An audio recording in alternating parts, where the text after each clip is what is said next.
पहलवानों को नई संसद भवन के सामने मार्च की इजाजत नहीं मिली। दिल्ली पुलिस ने नहीं दी इजाजत। आपको बता दें कि 28 मई को नई संसद के सामने मार्च का ऐलान किया गया था। कई पंचायतों ने मार्च का ऐलान किया था। खुद पहलवानों ने प्रेस कॉन्फ्रेंस कर इसकी जानकारी दी थी कि 28 मई को नई संसद के इफ्तिताह का प्रोग्राम है। जंतर मंतर पर पहलवानों का एहतजाज जारी है। रेसलिंग फेडरेशन ऑफ इंडिया के सदर के खिलाफ एहतजाज जारी है। ब्रजभूषण सिंह के खिलाफ यह एहतजाज किया जा रहा है। ब्रजभूषण सिंह पर जिनसी हरासनी का इल्जाम है। मांग पहलवानों की यह है कि इस्तीफा लिया जाए और ब्रजभूषण को गिरफ्तार किया जाए। लगातार एहतजाज जारी है। आपको बता दें कि इंडिया गेट के सामने कैंडल मार्च निकाला गया 23 तारीख को और उसी दिन ऐलान किया था कि नई संसद का इफ्तिताह 28 को होना है और उसी दिन पंचायतों के साथ मिलकर पहलवान जो है वो एहतजाजी मुजाहरा संसद के सामने करेंगे। लेकिन दिल्ली पुलिस ने इसकी इजाजत नहीं दी है। दिल्ली पुलिस ने इजाजत देने से इनकार कर दिया है।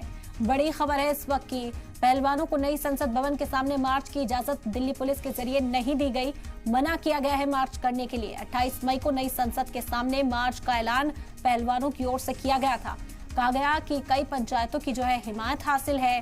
साथ ही साथ जो किसान यहाँ पर इस वक्त जंतर मंतर पर हिमायत में बैठे हुए हैं उनका भी मार्च में शामिल होने का पूरा मंसूबा था, और लेकिन उस पर अब दिल्ली पुलिस ने रोक लगा दी है। दिल्ली पुलिस ने इजाजत देने से इनकार कर दिया है। रद्द-ए-अमल क्या सामने आता है पहलवानों की ओर से उसका तो इंतजार करना होगा, लेकिन ये बड़ी खबर है।